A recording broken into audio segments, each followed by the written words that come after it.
Good morning day students. आज अपन पढ़ेंगे सतत आवेश वितरण। सतत आवेश वितरण क्या?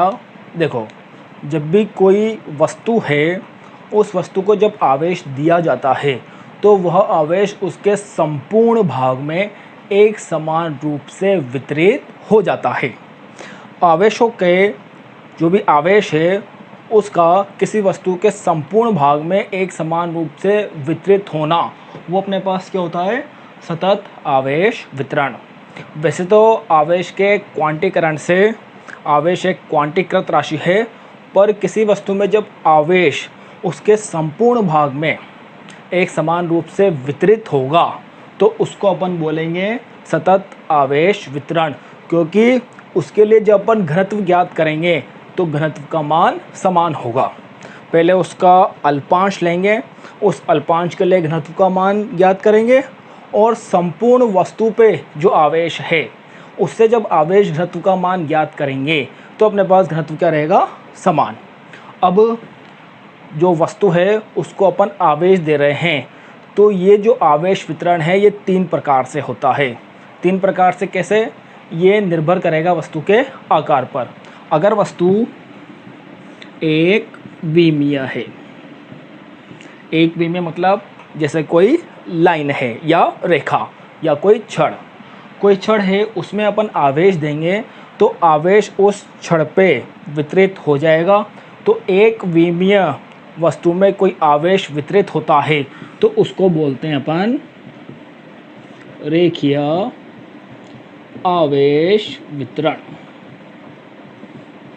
और अगर वस्तु द्विविमीय है, द्विविमीय मतलब कोई अपने पास एक समतल है या जिसमें केवल 2 ही दिशाएं हैं, उसको बोलते हैं अपन द्विविमीय, केवल x और y।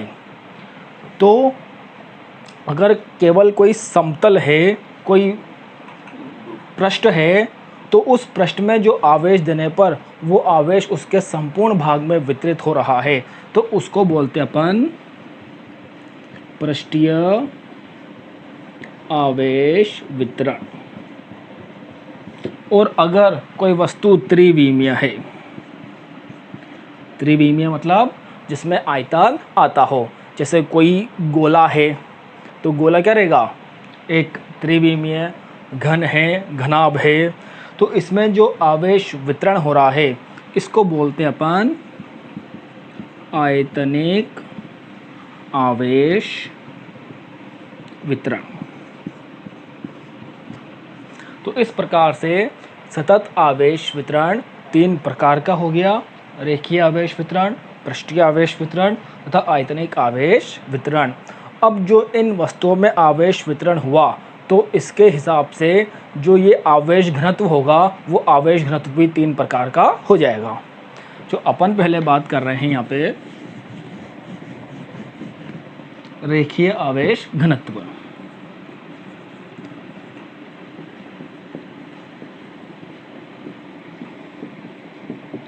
तो रेखीय आवेश घनत्व क्या?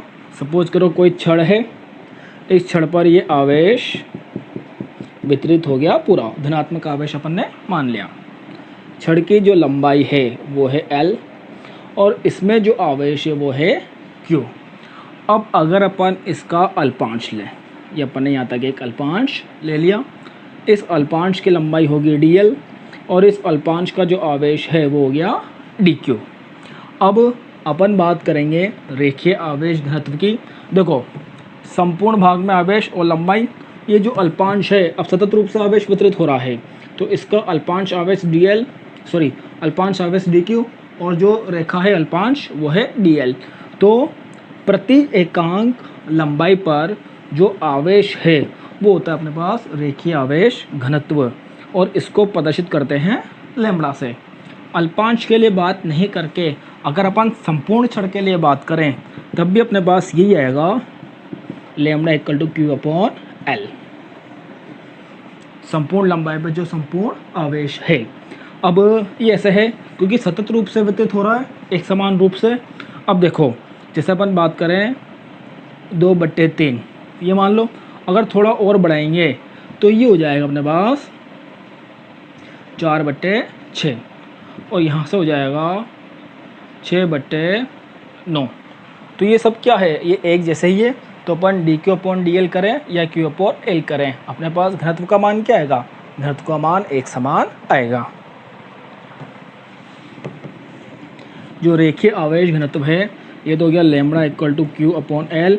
जो इसका मात्रक होगा वो मात्रक होगा कूलम्ब पर मीटर, और जो इसकी विमा होगी, विमा क्या, जो आवेश है आवेश की विमा AT और लंबाई की विमा L, तो हो जाएगा यहाँ से L-1 AT। ये हो गया अपने पास रेखीय आवेश घनत्व। ऐसे ही अगर पृष्ठीय आवेश घनत्व की बात करें, पृष्ठीय आवेश घनत्व, तो अगर कोई पृष्ठ है, सपोज करो ये पृष्ठ है, ठीक, इस पृष्ठ का क्षेत्रफल मान लो S, और इसमें जो आवेश दिया अपन ने, इस पृष्ठ पे आवेश दे दिया Q, तो पृष्ठीय आवेश घनत्व क्या होगा, प्रति एकांक क्षेत्रफल पर जो आवेश है उसको बोलते हैं अपन पृष्ठीय आवेश घनत्व। इसमें अपन एक अल्पांश लेंगे, ये अपन ने यहाँ पर एक अल्पांश ले लिया, इस अल्पांश में जो आवेश है वो dq है और इसका जो क्षेत्रफल है वो ds है।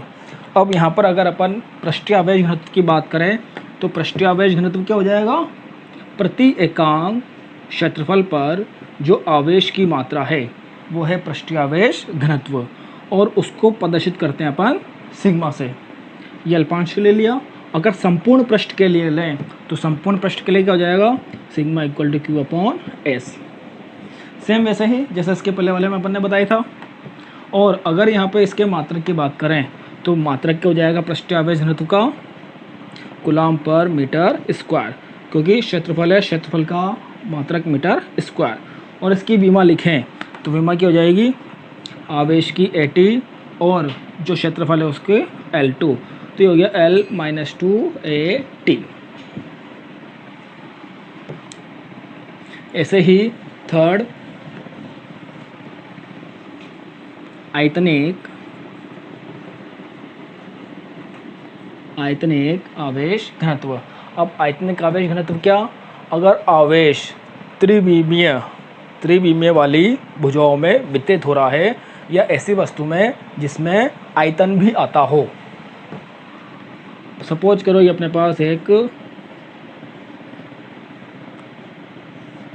घन या घनाभ कुछ भी है, त्रिविमीय आ रहा है, इसमें अपन ने आवेश दिया। अब इसका जो आयतन है वो मान लो v, और इस पर अपने पास क्या जा रहा है, ये आवेश समान रूप से वितरित हो रहा है। अगर अपन इसका अल्पांश की बात करें तो इसका अल्पांश हो जाएगा, ये अल्पांश, इसका आवेश होगा dq और इसका आयतन होगा dv, और इस पूरे आयतन में जो आवेश है वो है q। अब आयतन आवेश घनत्व क्या होगा, अल्पांश के लिए बात करें तो प्रति एकांक आयतन अल्पांश में जो आवेश है वो होगा अपने पास आयतन आवेश घनत्व, और इसको जो अपन प्रदर्शित करते हैं वो किससे करते हैं, रो से। ये अल्पांश के लिए है। संपूर्ण के लिए निकालें तो अपने पास रो क्या हो जाएगा, q/v। तो यहाँ पर भी क्या है, प्रति एकांक आयतन में जो आवेश की मात्रा है। अब अगर अपन इसका मात्रक देखें आयतन आवेश घनत्व का तो क्या हो जाएगा, कूलम्ब पर मीटर क्यूब, क्योंकि आयतन का मात्रक क्या होता है, मीटर क्यूब। और विमा देखें तो आवेश की विमा AT और आयतन है उसकी विमा L3, तो ये हो गया L-3 AT। तो इस प्रकार से जो सतत आवेश वितरण है उसके कारण 3 प्रकार के आवेश घनत्व है। अब जो ये कोई भी आवेश वितरित हो रहा है उसमें आवेश अल्पांश लिया, इस आवेश अल्पांश के कारण अपन को किसी बिंदु पर विद्युत क्षेत्र की तीव्रता ज्ञात करनी है। तो आवेश अल्पांश के कारण किसी बिंदु पर विद्युत क्षेत्र की तीव्रता अपन कैसे ज्ञात करेंगे, वो भी निर्भर करेगा कि कौन सा आवेश घनत्व है, रेखीय है, पृष्ठीय या आयतनिक है।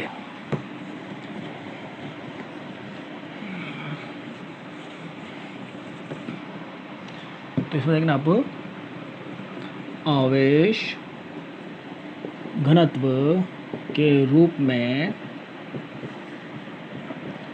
विद्युत क्षेत्र की तीव्रता। अपन ने माना सपोज करो एक dq आवेश अल्पांश है, इसकी वजह से r दूरी पर विद्युत क्षेत्र की तीव्रता ज्ञात करनी है। तो अपन जानते हैं जो विद्युत क्षेत्र है वो विद्युत क्षेत्र का मान क्या होता है, k/r²। तो k आवेश की जगह क्या जाएगा, dq/r², और सदिश राशि इसलिए r कैप। यहाँ पर ये अल्पांश के लिए है, तो संपूर्ण के लिए क्या जाएगा, E = समाकलन k dq/r² r कैप। ये जो k नियतांक है, कूलाम नियतांक, इसको अपन बाहर ले लेंगे क्योंकि नियतांक है। तो E = ये हो जाएगा k dq/r² r कैप। ये तो एक सामान्य विद्युत क्षेत्र की तीव्रता का सूत्र आ गया। तो इसको ही अपन रेखीय आवेश घनत्व, क्षेत्रीय आवेश घनत्व और आयतनिक आवेश घनत्व के रूप में लिखेंगे। अपन बात करें रेखीय आवेश घनत्व के रूप में, तो रेखीय आवेश घनत्व के रूप में क्या हो जाएगा, देखना, रेखीय आवेश घनत्व के रूप में होता है लैम्बडा = dq/dl। तो यहाँ से dq क्या हो गया, लैम्बडा dl। इस dq का मान यहाँ रख देंगे, तो ये क्या बन जाएगा, E = k lambda dl/r² r cap. और यहाँ से ये हो जाएगा E = k, ये लैम्बडा भी नियतांक है, जो आवेश घनत्व है, आवेश घनत्व का मान क्या रहता है, नियत, ये बाहर आ जाएगा और यहाँ बच जाएगा dl/r² r कैप।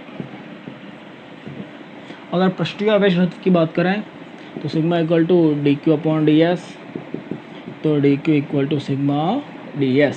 इस dq का मान यहाँ रख देंगे, E = k dq sigma ds/r² r cap.